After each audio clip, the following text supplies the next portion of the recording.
ಪಕ್ಷದ ನಾಯಕರಿಬ್ಬರ ಪ್ರತಿಷ್ಠೆಗೆ ಹಲವು ವರ್ಷಗಳಿಂದ ಈ ರಸ್ತೆ ಡಾಂಬರನ್ನೇ ಕಂಡಿಲ್ಲ. ಬೆಂಗಳೂರಿನಲ್ಲಿ ನಡೆದಿರತಕ್ಕಂಥದ್ದು ಜನರ ನರಕಯಾತನೆ ಬಗ್ಗೆ 3 ದಿನಗಳ ಹಿಂದೆ ಪಬ್ಲಿಕ್ ಟಿವಿ ಒಂದು ವರದಿಯನ್ನು ಪ್ರಸಾರ ಮಾಡಿತ್ತು. ಇದೀಗ ರಸ್ತೆಗೆ ಡಾಂಬರು ಭಾಗ್ಯ ಸಿಕ್ಕಿದೆ. ಇದರ ಬಗ್ಗೆ ಒಂದು ರಿಪೋರ್ಟ್ ಇದೆ, ನೋಡೋಣ ಬನ್ನಿ. ಚಿಕ್ಕಲ್ಸಂದ್ರ ರಸ್ತೆಗೆ ಡಾಂಬರು, ಪಬ್ಲಿಕ್ ಟಿವಿಯ ಬಿಗ್ ಇಂಪ್ಯಾಕ್ಟ್. ಧನ್ಯವಾದ ಹೇಳಿದ ಸ್ಥಳೀಯರು. ಸ್ವಪಕ್ಷದ ನಾಯಕರಿಬ್ಬರ ಪ್ರತಿಷ್ಠೆಗೆ ಹಲವು ವರ್ಷಗಳಿಂದ ಈ ರಸ್ತೆ ಡಾಂಬರು ಮುಖವನ್ನೇ ಕಂಡಿರಲಿಲ್ಲ. ಪದ್ಮನಾಭನಗರ ಬೆಂಗಳೂರು ದಕ್ಷಿಣ ಕ್ಷೇತ್ರದ ಮಧ್ಯೆ ಇರುವ ಈ ಕಿತ್ತೋಗಿರುವ ರಸ್ತೆಯಲ್ಲಿ ಜನ ಅನುಭವಿಸ್ತಾ ಇದ್ದಂತಹ ನರಕಯಾತನೆಯ ಬಗ್ಗೆ ಪಬ್ಲಿಕ್ ಟಿವಿ 3 ದಿನಗಳ ಹಿಂದೆ ವರದಿ ಪ್ರಸಾರ ಮಾಡಿತ್ತು.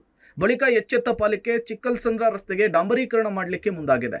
ಇದರಿಂದ ಫುಲ್ ಖುಷಿಯಾಗಿರುವ ಸ್ಥಳೀಯರು ಪಬ್ಲಿಕ್ ಟಿವಿಗೆ ಧನ್ಯವಾದ ತಿಳಿಸಿದ್ದಾರೆ.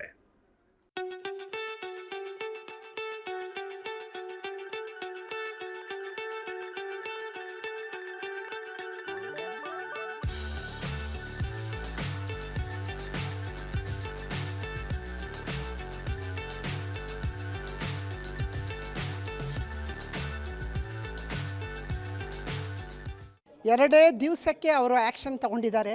ನಮ್ಮ ಪಬ್ಲಿಕ್ ಟಿವಿ ತುಂಬ ಥ್ಯಾಂಕ್ಸು. ನಮಗೆ 9th ಕ್ರಾಸ್ ನಾಗರಿಕರ ಪರವಾಗಿ ಪಬ್ಲಿಕ್ ಟಿವಿಗೆ ನಾವು ಕೃತಜ್ಞರಾಗಿರ್ತೀವಿ. ಇಂಥ ರಂಗನಾಥ್ ಸಾರು 100 ಜನ ಹುಟ್ಕೋಬೇಕು. ಅಟ್ಲೀಸ್ಟ್ 100 ಜನ ಹುಟ್ಕೊಂಡ್ರೆ ಈ ಒಂದು ಅಸಮತೋಲನ ಸರಿಯಾಗತ್ತೆ ಖಂಡಿತ. ಎಲ್ಲ ಫೀಲ್ಡಲ್ಲೂ ಕೂಡ ಅವರು ಪಬ್ಲಿಕ್ ಟಿವಿ ಅವರು ಇದನ್ನು ಮಾಡಿ ಹಿಡಿದು ಎಲ್ಲ ಕ್ಲೀನಾಗಿ ಹೇಳ್ತಾರೆ ಮತ್ತು ಸುಧಾರಣೆ ಮಾಡ್ತಾ ಇದ್ದಾರೆ. ಯಾವುದಕ್ಕೂ ಅವರು ಕಡಿಮೆ ಇಲ್ಲ. ಇನ್ನೂ ಒಳ್ಳೊಳ್ಳೆ ಪ್ರೋಗ್ರಾಮ್ ಬರಲಿ ಅಂತ ಆಶಿಸ್ತೀವಿ. ಈಗ 2-3 ದಿನಗಳ ಕೆಳಗೆ ತಾವು ಈ ಒಂದು ಪ್ರೋಗ್ರಾಮ್ನ ನಮ್ಮ ಟಿ ವಿಲೆಲ್ಲ ಅನೌನ್ಸ್ ಮಾಡಿದ್ರಿ, ಪ್ರಚಾರ ಮಾಡಿದ್ರಿ. ಇದರಿಂದ ನಮ್ಮ ಈ ಹನುಮಗಿರಿ ಚಿಕ್ಕಲ್ಸಂದ್ರ 9ನೇ ಕ್ರಾಸ್ ನಾಗರಿಕರಿಗೆ ತುಂಬ ಒಳ್ಳೆಯದಾಯಿತು. ನಾವು ರಂಗನಾಥ್ ಸಾರ್ಗೂ ನಿಮ್ಮ ಪಬ್ಲಿಕ್ ಟಿ ವಿಗೂ ತುಂಬ ಕೃತಜ್ಞರಾಗ್ತಿರ್ತೀವಿ.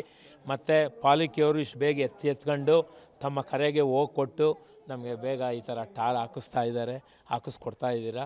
ಆದ್ದರಿಂದ ನಾವು ತುಂಬ ಧನ್ಯವಾದ ಹೇಳ್ತೀವಿ.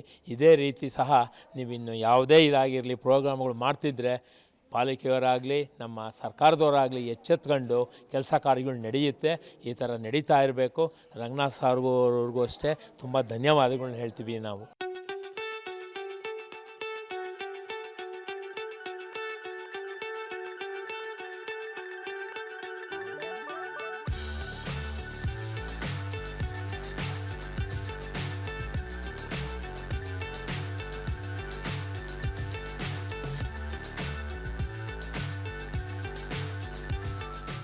ಅಲ್ಪ ಸ್ವಲ್ಪ ಚೆನ್ನಾಗಿದ್ದ ರಸ್ತೆಯನ್ನ ಪಾಲಿಕೆಯ ಅಧಿಕಾರಿಗಳೇ ಡಾಂಬರೀಕರಣ ಮಾಡ್ತೀವಿ ಅಂತ ಅಗೆದು ಹಾಕಿದ್ರು. ಹಾಳಾದ ಈ ರಸ್ತೆಯಲ್ಲಿ ಆಂಬ್ಯುಲೆನ್ಸ್, ಓಲಾ, ಉಬರ್, ಸ್ಕೂಲ್ ಬಸ್ಗಳು ಓಡಾಡದ ಸ್ಥಿತಿಯಲ್ಲಿದ್ವು. ಪಬ್ಲಿಕ್ ಟಿವಿಯ ವರದಿಯ ಬಳಿಕ ಬಿಬಿಎಂಪಿಯ ಅಧಿಕಾರಿಗಳು ಎಚ್ಚೆತ್ತುಕೊಂಡಿದ್ದಾರೆ. 15-20 ವರ್ಷಗಳಿಂದ ಡಾಂಬರೀಕರಣದ ಮುಖವನ್ನೇ ಕಂಡಿರಲಿಲ್ಲ ಈ ರಸ್ತೆ. ಸೊ ಈಗ ವರದಿ ಪ್ರಸಾರ ಆಗ್ತಾ ಇದ್ದ ಹಾಗೆ ಅಧಿಕಾರಿಗಳ ಅಲರ್ಟ್ ಆಗಿದ್ದಾರೆ. ಜೊತೆಗೆ ಈ ರಸ್ತೆಗೆ ಡಾಂಬರೀಕರಣವನ್ನು ಕೂಡ ಮಾಡೋದಕ್ಕೆ ಮುಂದಾಗಿದ್ದಾರೆ. ಇದು 2 ಕ್ಷೇತ್ರಗಳ ಮಧ್ಯೆ ಇರುವಂತಹ ರಸ್ತೆ. ಇದು ನನ್ನ ಲೆಫ್ಟಲ್ಲಿ ಪದ್ಮನಾಭನಗರ ಕ್ಷೇತ್ರಕ್ಕೆ ಸಂಬಂಧಪಟ್ಟಂತಹ ಏರಿಯಾ, ಇದು ರೈಟಿಗೆ ಬೆಂಗಳೂರು ದಕ್ಷಿಣ ಕ್ಷೇತ್ರಕ್ಕೆ ಸಂಬಂಧಪಟ್ಟಂತಹ ಏರಿಯಾ, ಮಧ್ಯದಲ್ಲಿ ಈ ರಸ್ತೆ. ಸೊ ಇಬ್ಬರು ಸ್ವಪಕ್ಷದ ನಾಯಕರಿಂದಲೇ ಪ್ರತಿಷ್ಠೆಗೆ ಈ ರಸ್ತೆಗೆ ಡಾಂಬರೀಕರಣವನ್ನು ಮಾಡಿರಲಿಲ್ಲ.